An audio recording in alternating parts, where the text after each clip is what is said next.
What's up, everybody? Welcome to JT's Las Vegas podcast. Today, we're tackling three different headlines. We have Kanye West addicted to nitrous oxide. We have Matthew Perry's toxicology reports finally coming in. And lastly, we have a tech billionaire, Mike Lynch, super yacht sinking in Sicily. Now let's get it. First up, let's explore Kanye West. Recently, he's had some shocking revelations about, getting his whole mouth just sawed down and filled with titanium dentures. And that's why I always wonder, I'm like, so when you get veneers, they literally saw your teeth down to where you have crackhead teeth, little pebbles, and then they just hammer some fucking porcelain into your mouth. This shit's like, that's made on the back of toilets. And did you know Kanye West first broke his mouth, through the wire, cracked his whole shit, just started going down the prescription route, just like most of our good buddies who have probably long gone and passed. But like the high pressures of just life in general, they talk about celebrity life so stressful. It's like, dude, every person's life is stressful. Never think someone's life is more stressful than yours, because like we're all going through the same shit, just different times. And celebrities, you're just like, everyone's on pursuit of highs, both literally and metaphorically. And everyone just wants to feel good all the time. There's two sides of that sword. And I always think about, like, everyone nowadays will talk shit about drugs. They're like, oh, drugs are horrible, but they have a bunch of prescription drugs. The government is the biggest drug dealer in the world. And, they just mimic, drugs off the street. Dude, you gotta be careful out there. Luckily for me, downers don't work for me. Get super nauseous on them. There's something that I have in me. I don't know, some metabolite or molecule. But these molecules are powerful, brothers and sisters, so you better watch out. So he got a titanium mouth, and he just keeps getting new dentures and shit. You're just like, damn, what a life to live. Because you see him and he just looks like a chipmunk. He looks just swollen in the mouth. And I guess the guy who's making the dentistry is just giving him just fucking masks that have the nice oxide tanks in there. These boys are getting high on a whole nother level. So man, you give a drug addict millions of dollars, they're gonna figure it out. But like, the lesson self-growth, it's essential to recognize the external validation and just realize, man, I'm okay with who I am. And instead of idolizing celebrities, focus on developing a strong sense of self-worth and making healthy choices. Surround yourself with good people, good family, and just pray for the best. And you just hope that someone sees your habits around you and just has enough balls to call you out on your shit. Because that's what you don't want. You don't want to be the top of your pyramid and no one's able to call you out on your shit. So, get ready to get your shit called out on, and be ready to take daily inventory of what's going on and pivot. But next thing, man, we have, Matthew Perry, the boy from Friends. And it's just comical that the show Friends finally had a guy that dies from an overdose, because that's what happens in real life. Your friend group, people are gonna fall off and die tragically.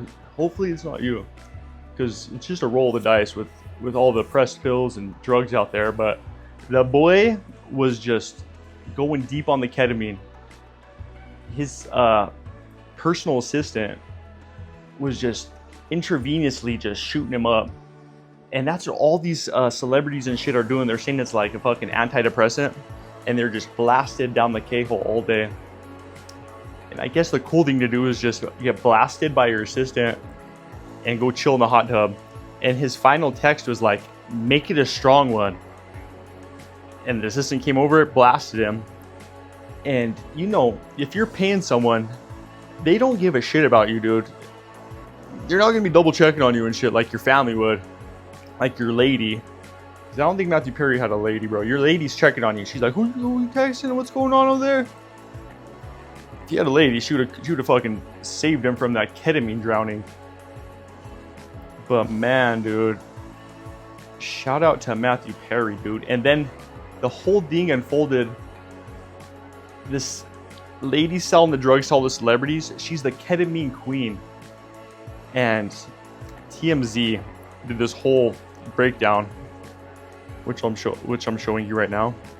And this lady was just fucking running a top grade business, dealing drugs to celebrities.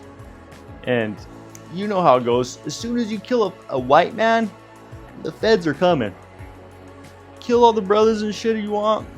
Get all the doctors on payroll, but as soon as you kill a talented white, Mac Miller, Matthew Perry, those are the only time I've seen drug dealers get arrested. And did you know ketamine and nitrous oxide go together like peanut butter and jelly? My old drug dealer used to just do ketamine and hit nitrous oxide and just fucking play Xbox and just sling drugs all day. And I'd go in there and he'd be like, you want to hit this balloon? And I'd be like, by all means, brother, I'll hit that real quick. Take a hit of that, get what I needed, and drive back to work. And I would just drive back after a hit of nitrous oxide, and I'd just be like, what the fuck is going on? So, yeah, don't do that. But that's self-growth, man. You gotta just keep growing and don't continue to make those same mistakes, because that's just tragic. And dude, you gotta be aware of like the influences in your life. Like if your influences are like the ketamine queen and you're hitting people up like make it a strong dose and you're getting intravenous fucking blasters, you need to chill out. And that's what I'm starting to realize in my later years of life is like, bro, just make shit simple. Make shit simple, dog.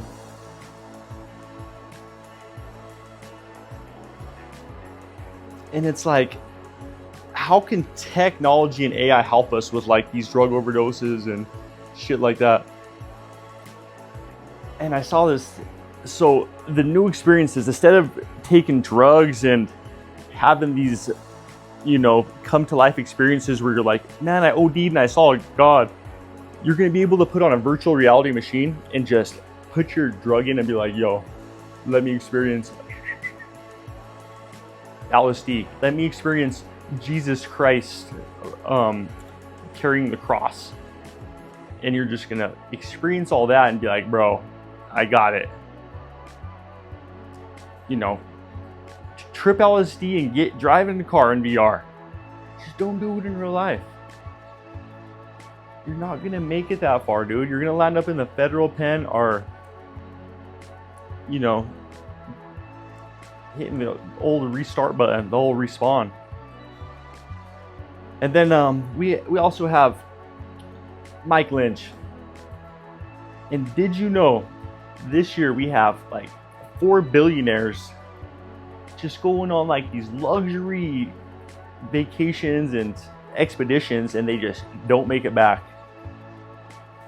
And every time I go on a vacation, I'm like, why am I risking this shit, dude? Why did I leave the crib? None of this makes sense. And it's funny too, because it's always on these unsinkable yachts. As soon as something's marked unsinkable, bro, shit's going down. The world has a funny way of balancing out when you just talk shit. Sometimes you just gotta keep that shit in. You should just make it go, this shit might sink ship, so fucking be careful. And I guess it sank in 2 minutes. 2 minutes, bro. That's like you're literally like, your lady's like, is something going on? And you're like, shut up, babe, I'm chilling. it's a wrap. You and your lady can't even communicate in 2 minutes to fucking do anything. No one survived on that shit, dude. Well, a few people did, but like, especially the rich ones, they're not moving in 2 minutes. If you notice, the richest people on that ship died because their sense of urgency for 2 minutes, bro, you're not getting to them. That's a bureaucracy of trying to get that information to that fucking guy. I guess there's more behind the story too. This Mike Lynch was, you know, of course, like, if you're a billionaire, you did some fraud and you're super sketchy. And of course he's doing that, and my boy had a target on his back. And if you find yourself with a target on your back on an unsinkable ship, that's just the stars aligning. But like, what makes you happy, dude? Are you gonna go fucking super yachting in Sicily with a target on your back? Or are you gonna just, you know, live the simple life and kick it and lay low? But you know, that's JT. Just checking in. Hope everyone's good out there, man. Like, subscribe. Couldn't do without you. One time for the one time. We done, son.